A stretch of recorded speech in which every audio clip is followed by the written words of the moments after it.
Hello, my name is Mark Coonrad, and I'm the unit historian for the 3rd Battalion, 12th Infantry Regiment. The 3rd of the 12th Infantry was a light infantry battalion that served in the 4th Infantry Division in Vietnam between 1966 and 1970. For the video today, I'm going to talk about the activities of the battalion that occurred between April 9th through April 12th of 1967. And you can see on this map, this is a large view of central Vietnam. And I'll start just maybe give you a little bit of backstory on how the battalion got to be where we find it on April 9th. The battalion actually shipped out to Vietnam from Fort Lewis, Washington in September of 1966 and operated from September 66 until April 7th of 1967 in the Tuy Hoa area. Now, Tuy Hoa is a coastal town that is in Phu Yen province, and Phu Yen takes up about an area roughly what I'm making with my laser pointer here. So that was where the battalion was stationed for those first months of their Vietnam tour, and after experiencing some combat, there were some casualties taken, and they kind of had to learn the ropes of fighting in Vietnam. They were actually sent up here to the Central Highlands near the Cambodian border in Plei province. And so on April 7th of 1967, the battalion boarded trucks and started a convoy up the highway, and they actually drove all the way up to Quy Nhon and then shot across started to go west on this major highway through this pass and then through An Khe and through the Mang Yang Pass, which is a famous pass if you've studied history at all from the French Indochina War, and then through Pleiku and then down to Camp Anari. And so that journey took basically all day the 7th and all day on the 8th. And so the morning of the 9th finds them in Camp Anari and boarding up on those same trucks again, getting ready to finish the journey. So the battalion is commanded by Lieutenant Colonel David Peters. He's a 1946 graduate of West Point, and he had commanded the battalion for the entirety of its Vietnam service to date. So from September of '66 until April 9th. Basically, so on April 9th, the morning of April 9th, the soldiers of the 3rd of the 12th are split into 6 elements. And they get ready to begin the last convoy to their new fire support base. The order of march for the day is going to be the reconnaissance platoon up front, then Alpha Company, Bravo Company, Headquarters Company, Charlie Company, and then a trail party. And the trail party basically is just a group of probably mechanics, some headquarters personnel, and a security element that if there's any breakdowns of vehicles up ahead, the trail party will collect them up. There's probably a couple wreckers there to hitch up a tow real quick and stay with the convoy. So they take off at around 7:40 in the morning. The first element moves out, and they roll into LZ Jackson Hole. Basically, the route they take is kind of a southwestern swing, and it brings them to about here. And there's the 1st Brigade headquarters is a place called LZ Jackson Hole, and that is that's where the logs that I'm using to get this information from, the daily journals, is a little bit unclear, but it looks like they checked into Jackson Hole, but they didn't stay. The convoy continues up to where the new fire base is, and the next map I'll show you kind of brings that into perspective. So the reason that they were getting sent up there is to take part in Operation Francis Marion. And so Operation Francis Marion is a 4th Infantry Division operation that's aimed at stopping the NVA, North Vietnamese Army incursions on the Cambodian border, which is very close to where this red box is here. And so the map sheet that we're operating on here, it's actually snippets of 4 map sheets, but the main one is the Than An map sheet, and that is the largest town that was on this map sheet, and that is also the name of this district within Pleiku province. So that is kind of the lay of the land, and this is the map that we'll be using to show the activities for these couple of days. So we'll just zoom in here and get a lay of the land for this.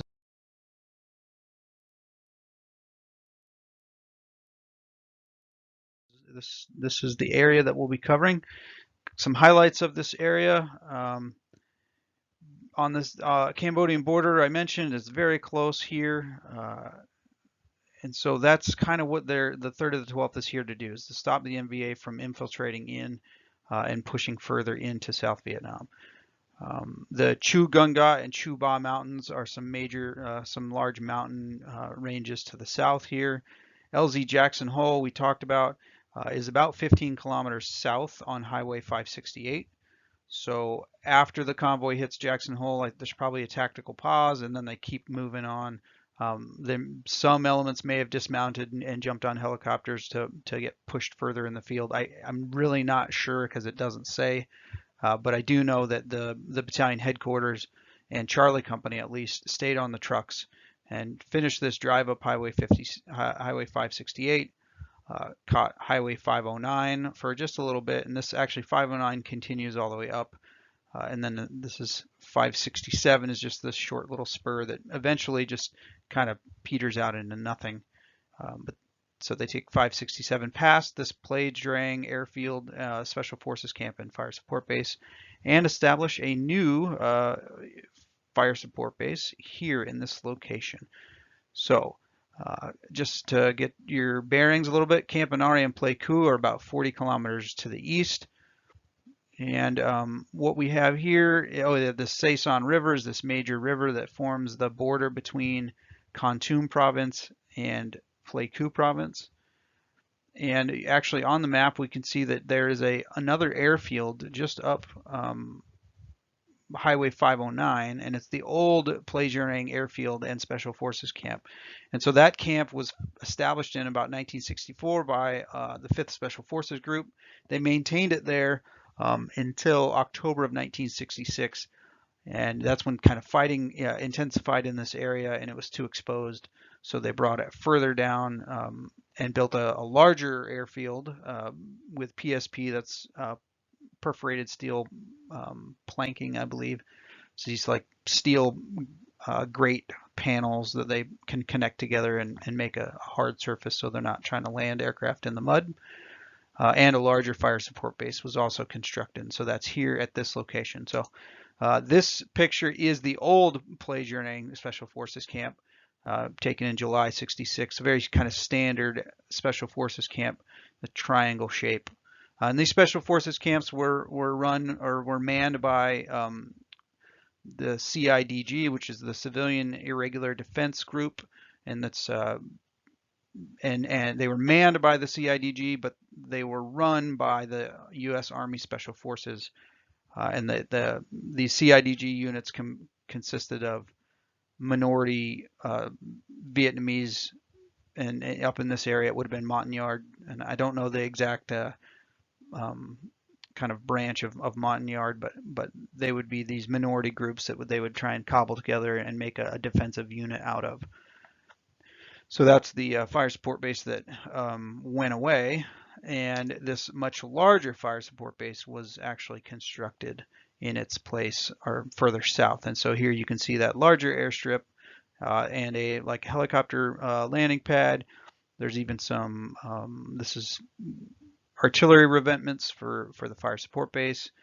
Looks like an auxiliary helicopter landing pad.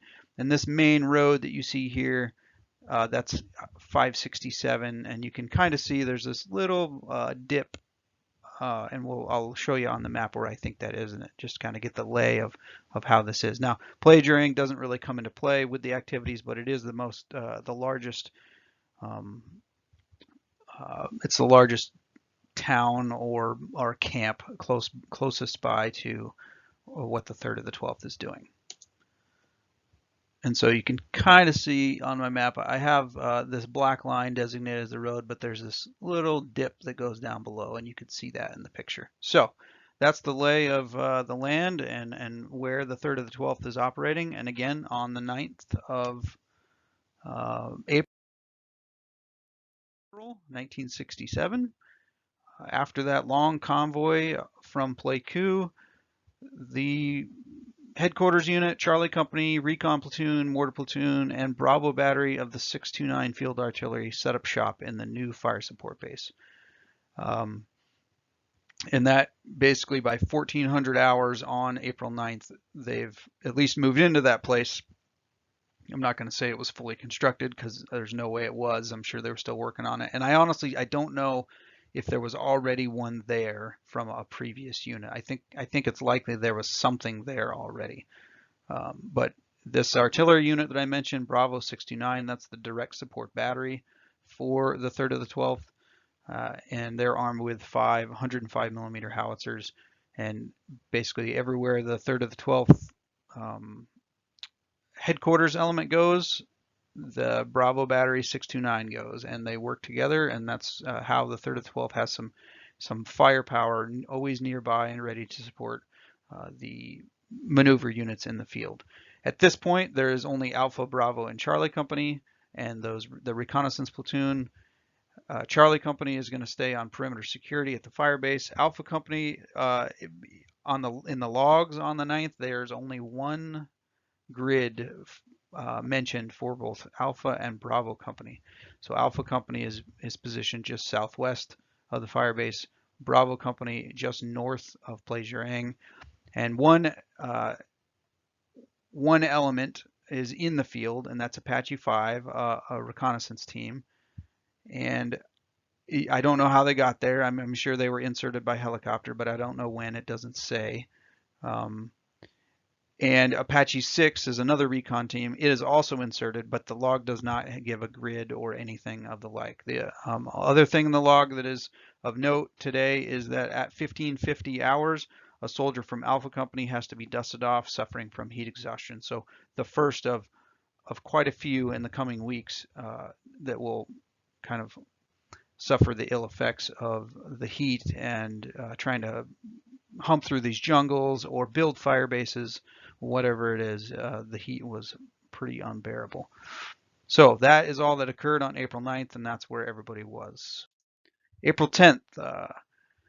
So the first thing to note in the log is there's a reference to General Piers. He is the 4th Infantry Division commander. He took command of the 4th ID in January 67, earned his commission through the UCLA ROTC program. He served in the OSS, the Office of Special Services, in the Burma, China, India theater in World War II, and then was involved in the Korean conflict, where he directed some covert operations against North Korea. And then he served in the CIA, and so he has this pedigree of knowing how to fight in the jungle. And so I'm sure that has led him to get this command slot that he's in now. So what happens today? I wanted to mention that what makes it difficult early on in the kind of history of the 3rd of the 12th in Vietnam, the daily journals that I'm reading are not clear. They have a lot of kind of code words in them that if I had the overlay in front of me that they were using in the Battalion TOC or Tactical Operations Center, I could tell you exactly where these places were. But they have preset like checkpoints, probably all laid out on an overlay over this map that we're looking at. And if you don't know where those are, you're not going to be able to tell exactly where this maneuver unit is. So here it says Alpha Company from States. That's a checkpoint that I don't know where it is. Right 0.4, up 1.8. Bravo Company from Cities. That's another checkpoint. Right 0.3, down 2.8, moving northwest. So I think these are kilometers and meters, so 1.8 kilometers. And so that's great that I can kind of figure that out, but I don't know where to start, so I can't give a grid. So there's occasional grids, but there's not a ton of them. So I just wanted to mention that as to maybe why the grid coordinates are a little bit sparse here in the first couple of days and weeks in April. Eventually, they go away from that in these daily journals and stop using all that code. All right, Alpha Company. First thing that happens is Alpha Company moves out, and all it says is they move out at 140-degree azimuth, and so and that's at 7:05 hours. So this is about 140. If you think of 360 degrees, you've got 90, you've got 180, you got 270, and you got 360. So that's about 140. And it lines up with where we find their next grid. Bravo Company also moves out at 0732, but we don't know what direction. Apache 5 actually finds something up here near the Saison River. They find a campsite with some foxholes they estimate to be 2 to 3 days old. A minesweep element begins to move, and again, I don't know exactly when they started, if they started at Plei Djereng or if they started at the firebase, but they check in at 11:05 at the grid coordinate seen here, which is YA 878459, and says they're headed east. And that is all I know. There's additional check-ins. Apache 6 and Apache 5 both check in, but again, that location's encoded. I don't know exactly where they're checking in. So next thing that happens is we do get a check-in from Apache 5, and they report that at YA 765, turn my laser pointer back on, 765-511, they find 8 sets of old fatigues, probably belonging to elements of the 1st of the 12th Infantry, which is another light infantry battalion in 1st Brigade. I don't know why they thought that. Maybe they found, maybe there's a patch, but you wouldn't have a 1st of the 12th patch per se. So who knows why they thought that, other than maybe they knew the 1st of the 12th was operating in this area at some point. So they make that report, and then they start to head north towards the river. That's their reconnaissance patrol, is checking out the banks of this fairly large river up here. And at 1600, Alpha and Bravo's locations are actually noted in a typed sitrep that was attached to the log. So a sitrep's a situation report, and it covers a 24-hour period. And they must have typed this up and then sent it to brigade, but they kept a carbon copy at the battalion, and so it got filed with the daily journals. And so that is everything I know about April 10th. We've got a couple units in the field, no contact, nothing significant to report. April 11th. First thing that happens is engineering sends out the engineer unit that's located somewhere. Again, I don't necessarily know that it's on the fire base, or it possibly could be at Plei Djereng. I really don't know, but they send out another minesweep unit. So I'm guessing that in the past there's been issues with the Viet Cong or MVA mining these highways. And I call them highways, but they're not really highways. They're probably were pretty rough. And I'm sure some of the vets that I know could tell me exactly how rough those roads were. So Alpha Company picks out a landing zone for a visit from Lieutenant Colonel Peters. It notes in the log that he wants to come out and say hi to Alpha Company, check in on him. And then he actually orders Bravo Company to begin to move north towards the Saison River. First element that actually starts to move, though, is a CIDG element. I think it's a company-sized element that is basically OPCON, or operationally controlled by the actually it's not OPCON. They are, because they would be controlled by the Special Forces unit, the Special Forces men that were in the CIDG. So they're basically operating in conjunction with the 3rd and 12th. So they head out, and they're moving out on foot, headed northwest again towards the Saison River. Apache 5 checks in. They have moved just a little bit to the east.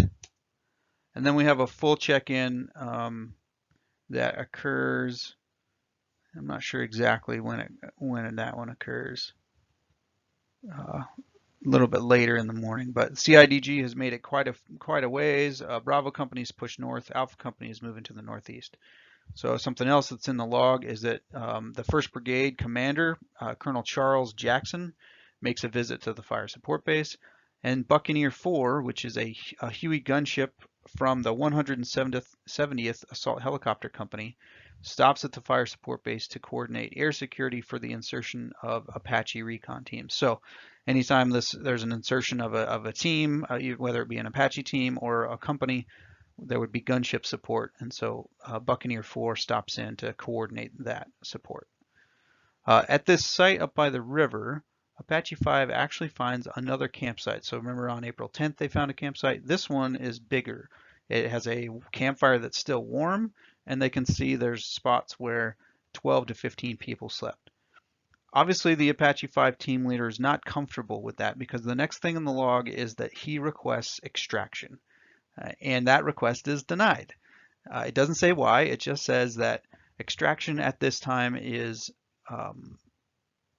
it doesn't say impossible. I can't remember the exact phrase that it used. Basically, it just says, no, we're not going to extract you. So Apache 5's not real comfortable with where they at, and they're not going to get extracted. Apache 6 is extracted, but there's no reference of where from, so they got put out in the field the day before and then brought back, but I don't know where exactly they were. I just guessing would say that they were probably to the south, just because there's no other south or southwest, because there's no other elements down there. So we have trouble. Apache 5 reports receiving a round of sniper fire. They return fire, and this is in the same location. And they think that they hit a VC, a Viet Cong. They also report that the VC came from the south. So they make that report and they immediately start to head towards a pre-designated landing zone that they have. While they're doing that, Bravo Company pushes a little bit further west.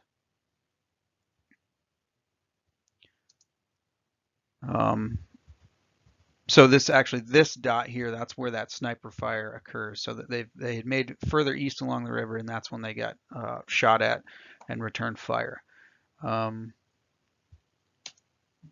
Charlie Company on perimeter security. So it's kind of interesting when you read these because there's always lots of stuff going on. And so at this point, Charlie Company, even though there's Apache 5 is in contact and Bravo Company's moving, Alpha Company's moving, Charlie Company sends out a patrol just to do like a perimeter sweep of the area outside of the fire support base. All right, so now things are heating up. Apache 5 calls in a DEFCON, which is basically a pre-plotted artillery strike, and they actually call it in for a little bit further west. And Captain Hegland, who used to be the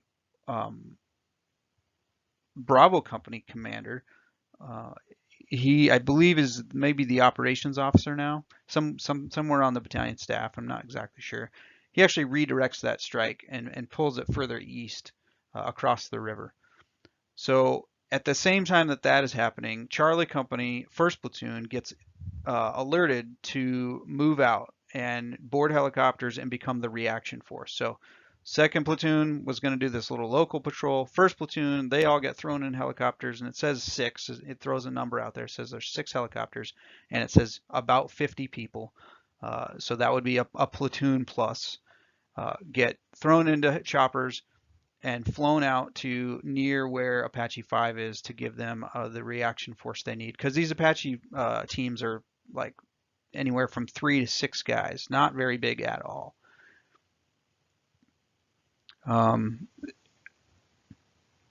The link up of those two units, so there's no enemy fire on that insertion of the reaction force. Everything goes fine, and 1st Platoon of Charlie Company and Apache 5 link up at 1600 hours and immediately move south, which it'll change here in just a second, but they move south and set up a night defensive position. Bravo Company has moved a little bit further to the north here, and Alpha Company is actually continuing their patrol east. The CIDG element has moved very much to the northwest, and they are now in this little crook of the river here. and that's where they'll remain in this area for a little while. So this new icon that just popped up here, maybe it's hard to see. It's a blue circle with a yellow, and I didn't mention the color coding, but I should just say it.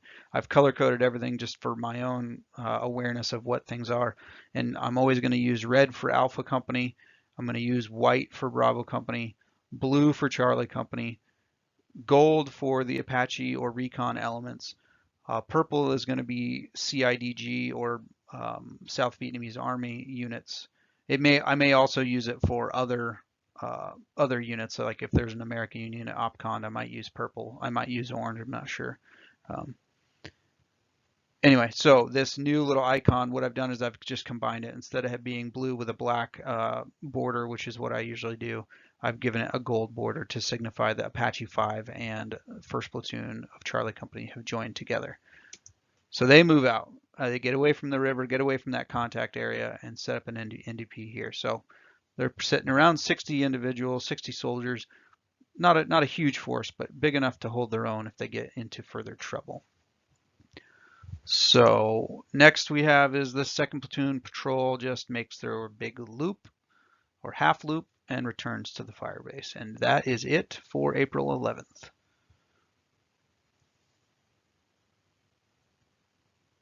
All right, April 12th finds everybody's in the same positions that they were the night before. Note nothing's happened overnight. There's some radio checks. There's some basically the elements are reporting in that nothing has occurred, which is good. And the first thing that happens is at 0610, the 1st Platoon Charlie Company and Apache 5 get on the move. They do not want to be in that area anymore, so they start to head back to the fire support base on foot. There's another element of Charlie Company that goes out on another minesweep operation, probably as the security element for an engineer platoon, but there's no direction, there's no log, it just says that they accompanied them. There's another note in the log that's kind of interesting. It says at 0814, an EOD or explosive ordnance disposal team has completed blowing up some rockets, but I don't know where the rockets came from. I don't know where they were. It's a loss to history, I guess. At 0908, Alpha, Bravo, and the 1st Platoon Apache 5 element all check in. And so that's why this unit stopped there. And the CIDG also checked in. They've moved a little further southwest. Alpha Company is actually moving back towards the firebase, and Bravo Company is moving further to the east. The heat continues to take its toll, and a dust-off has to be called in for a Bravo Company soldier who's suffering from heat exhaustion. So this is a common theme we're gonna see in these logs. It's not every day, but it is pretty frequent that there's some kind of non-battle injury. It's either heat exhaustion, or somebody's got a 104 temperature, or they broke their leg, or they've sprained their back and they can't carry a pack anymore, or there's a few where they've accidentally, somebody's actually accidentally been shot or injured that way. So there were lots of ways to get injured or hurt or sick in Vietnam that had very little to do with the North Vietnamese Army. So next is that reaction force closes the fire support base